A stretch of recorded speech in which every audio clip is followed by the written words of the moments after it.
Very good afternoon to all. I am Rabika from SIMT Nakodar. बच्चे, हमारी जो आज की थ्योरी है वो है न्यू क्लासिकल थ्योरी। अब न्यू क्लासिकल थ्योरी जो है वो होती क्या है? अब ये जो है एक ह्यूमन रिलेशन अप्रोच होती है जो कि बिहेवियर साइंस के ऊपर या ह्यूमन रिसोर्स अप्रोच के ऊपर जो है बनाई गई है। बिहेवियर साइंस कि आप जो है एक कैसे बिहेव करते हो। जब आपके पास कोई चीज़ आती है तो आप क्या होते हो? खुश होते हो। जब कोई चीज़ जाती है तो क्या होती है? दुखी होते हो। तो ये जो है एक अप्रोच है। दूसरा है ह्यूमन रिसोर्स, यानी कि आप ये सोचते हो कि जब हमारे पास बहुत ज़्यादा चीज़ें होंगी हम तभी खुश होंगे, उसके अलावा हम खुश नहीं हो सकते। तो ये ह्यूमन रिसोर्स अप्रोच है। अलग अलग रिसर्चर्स ने अलग अलग मेथड्स को यूज़ करके ये समझने की कोशिश की है कि ह्यूमन बिहेवियर, ठीक है, वो कैसा है, वो कितना आसान है जबकि दूसरे जो होते हैं वो कॉम्प्लेक्स नेचर के होते हैं। इसमें एल्टन मयो जिसने एक रिसर्च की थी अपने सिंपल मेथड्स को यूज़ करके।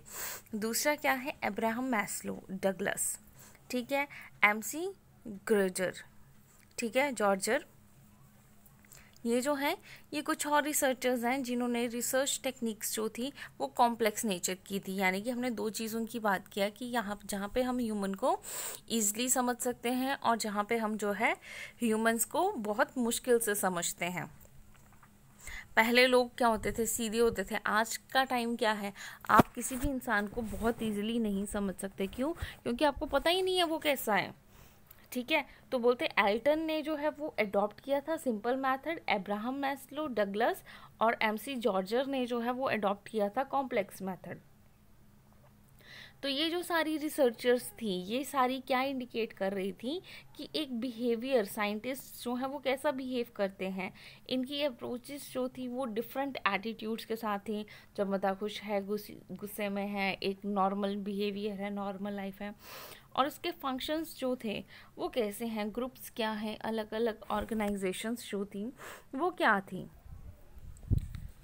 बिहेवियर, इसमें ये जो अप्रोच है ये हमें बताती है अलग अलग एटीट्यूड्स, बिहेवियर या फंक्शंस जो कि ग्रुप ऑफ ऑर्गेनाइजेशंस में हम लोग करते हैं या किसी इंडिविजुअल के द्वारा किए जाते हैं। बिहेवियर स्कूल जो है वो फॉर्म हुआ था किस बेस पे? On the basis of classical theory. ये जो थियोरी है इसके ऊपर हमने एक बिहेवियर स्कूल जो है वो बनाया था। ये जो बिहेवियर अप्रोच होती है ये हमें सोशल या साइकोलॉजिकल फीचर्स जो है वो किसी भी एम्प्लॉय के बताती है या जो है हमारे पास एज अ वर्क ग्रुप में जो है काम करता है। अब इसके कुछ फीचर्स जो हैं बिहेवियर अप्रोच के वो क्या हैं? मैनेजमेंट जो है वो क्या करती है? वो सारी की सारी चीज़ें जो हैं वो मैनेजमेंट जो है वो क्या होती है कि हमने दूसरों से काम कैसे करवाना है जो कि हमारे ऑर्गेनाइजेशन में है। और ये जो है हमें ट्राई या कॉम्प्रीहेंस करते हैं कि इंपॉर्टेंस जो है वो ह्यूमन बिहेवियर की क्या है, ठीक है, और उनसे हम जो है अपना एफिशिएंट रिजल्ट जो है वो कैसे निकाल सकते हैं। अब ये जो अप्रोच है ये क्या है? एक प्रोमिनेंस है कि इसमें जो है अलग अलग इंक्रीज प्रोडक्टिविटी जो है वो हम लेकर चलते हैं। इसमें जो है हम डेवलप करते हैं किसको? ह्यूमन रिलेशंस को। और ये जो है मोटिवेट करते हैं हमारे एम्प्लॉयज़ को, ठीक है। अब हमारे एम्प्लॉयज़ जो हैं वो क्या हो जाते हैं? मोटिवेट हो जाते हैं, तो जिसके कारण वो क्या करते हैं? अच्छे से काम करते हैं। अब इसमें जो है कोर कंसेप्ट की बिहेवियर अप्रोच का क्या होता है? इसमें हम leadership, motivation, participative management, communication, groups या हम जो है ग्रुप डायनेमिक्स को लेकर चलते हैं। अब मेन कंट्रीब्यूशन अगर जो हम बात करते हैं कि ये जो बिहेवियर अप्रोच थी, ठीक है, इसके अंदर किन किन लोगों ने ज़्यादा कंट्रीब्यूट किया? एल्टन मयो जो कि क्या था? हाथरॉन स्टडी की थी। डगलस मैक जॉर्जर जिसने X या Y थियरीज, ये जो थियरीज हैं ये बहुत ज़्यादा इंपॉर्टेंट हैं क्योंकि ये आपको बताती, ये एक तरह के ह्यूमन बिहेवियर को अंडरस्टैंड करने में आपको हेल्प करती हैं। हर्सबर्ग जिसमें मोटिवेशन हाइजीन थियरी जो है वो बताई थी।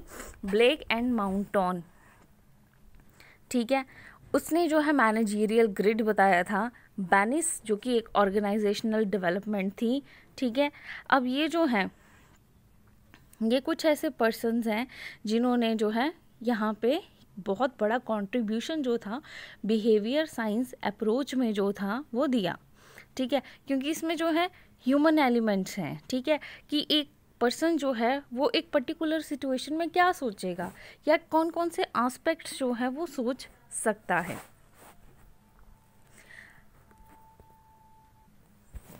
अब हमारा जो फर्स्ट कंट्रीब्यूशन था वो हमारा किसने दिया था, मैरी पार्कर फॉलेट ने।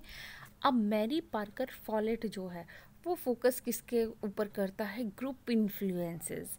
देखो कई बार क्या होता है, एक पर्सन जो है वो छोटे से शहर से जाता है किसी एमएनसी में वर्क करने, तो वहाँ का जो एनवायरनमेंट है वो क्या होता है, डिफरेंट होता है। तो वो जो पर्सन है खुद को उनके अकॉर्डिंग क्या करता है, चेंज करता है।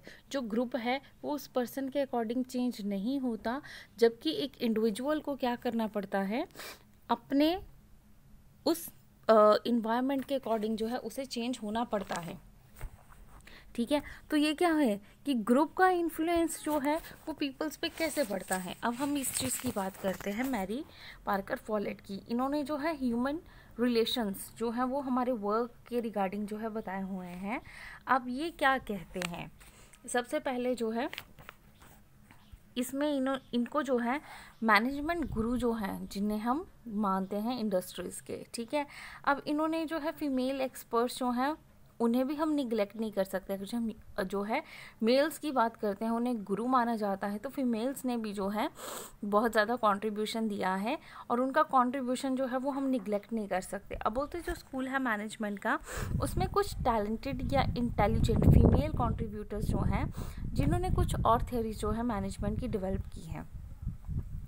इसमें जो है फीमेल कंट्रीब्यूटर है मैरी पार्कर, यानी कि ये जो पार्कर है मैरी पार्कर फॉलेट, ये कोई मेल नहीं है, ये क्या है, फीमेल है, ठीक है। और इसने जो है बहुत ही ज़्यादा कंट्रीब्यूशन जो है वो मैनेजमेंट में दिया है।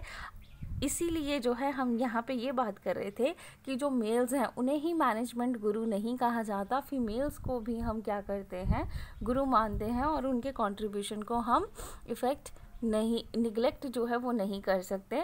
और मैरी पार्कर फॉलेट जो है इन्होंने फोकस किया था किसके ऊपर, ग्रुप इन्फ्लुएंसेस के ऊपर, या इन्होंने जो है एक ह्यूमन रिलेशन अप्रोच जो है वो अपने वर्क के रिगार्डिंग दी थी। ये जो थी ये बॉर्न हुई थी 1868 में क्वैकर फैमिली में, जो कि एक सिटी थी मस्कटेस की। ये जो है वुमेन थी, तो इनको जो है डिनाई किया गया था रेडक्लिफ कॉलेज से, और इन्होंने जो अपनी डिग्री है वो रेडक्लिफ कॉलेज से ली थी, और इन्होंने कंट्रीब्यूट किया था हार्वर्ड यूनिवर्सिटी में इन्होंने अपना एक कंट्रीब्यूशन जो है या कोऑर्डिनेशन जो है वो दिया था। अब कंट्रीब्यूशन जो है मैरी फॉलेट का, ठीक है, ये जो है ये एक तरह की डेवलपमेंट है हमारी थियरीज ऑफ मैनेजमेंट में, जिनमें इन्होंने एक डिफरेंट कंपैरिजन जो है वो अपनी थियरीज में लाया था। ये जो है साइंटिस्ट थे स्कूल ऑफ मैनेजमेंट के, और अर्ली 1900s में इन्होंने मैनेजमेंट को डेवलप किया था, स्कूल मैनेजमेंट को।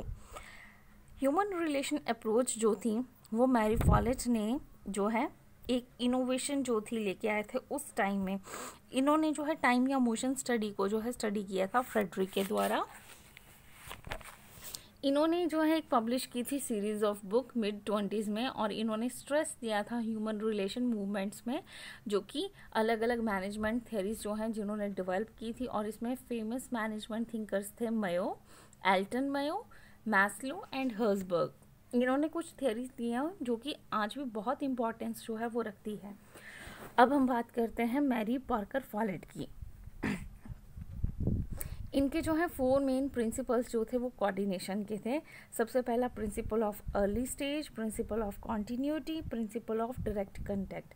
अर्ली स्टेज में क्या था कि हमें कोऑर्डिनेशन फंक्शन जो है वो एक स्टार्टिंग प्रोसेस होता है मैनेजमेंट का, तो हमें जो है क्या करना पड़ेगा, कोऑर्डिनेट करना पड़ेगा एक्टिविटीज़ को, और इसमें स्टार्ट हमने करनी है प्लानिंग अपने मैनेजमेंट प्रोसेस में।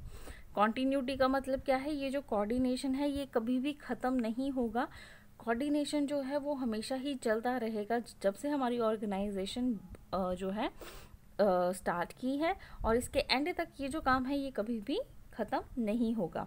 प्रिंसिपल ऑफ डायरेक्ट कॉन्टैक्ट जो है वो हमें ये बताता है कि हर एक मैनेजर को एक डायरेक्ट कांटेक्ट जो है वो अपने सबऑर्डिनेट के साथ जो है वो रखना पड़ेगा, ताकि उसका एक रिलेशन जो है मैनेजर का या उसके सबऑर्डिनेट्स का वो बहुत अच्छा रहे। और ये जो है ये क्या करती है, इम्प्रूव करती है कोऑर्डिनेशन लेवल को। इसमें वर्कर्स या उसके मैनेजर्स जो हैं वो बहुत ज़्यादा एफिशिएंसी अपने वर्क में लेके आ सकते हैं। अब इम्पोर्टेंस जो है ह्यूमन एलिमेंट्स की ऑर्गेनाइजेशन में क्या है, इसने जो है इस चीज़ के ऊपर फोकस किया है। एम्प्लॉयज़ जो है वो कैसे ग्रुप में इन्फ्लुएंस हो जाएंगे जहाँ पे वो काम करते हैं। ऑर्गेनाइजेशन या functions of principle of power, ठीक है, लेकिन रैदर देन पावर ओवर, ख़त्म होने से उनके पास क्या क्या पावर्स हैं, रैदर देन कि उनकी पावर जो है वो ख़त्म हो जाए। ठीक है, इन्होंने जो है कंसेप्ट ऑफ इंटीग्रेशन जो है वो भी लेकर आए थे। ठीक है, ये जो है इन्होंने ये कुछ अपने इम्पोर्टेंट कंट्रीब्यूशन जो हैं वो दिए हुए हैं। बाकी के जो इनके कंट्रीब्यूशंस हैं वो इनके कंट्रीब्यूशन जो है वो इतना ही था, और बाकी के जो पर्सन थे उनकी कंट्रीब्यूशंस की हम कल बात करेंगे। आज के लिए इतना ही। Till then thank you class.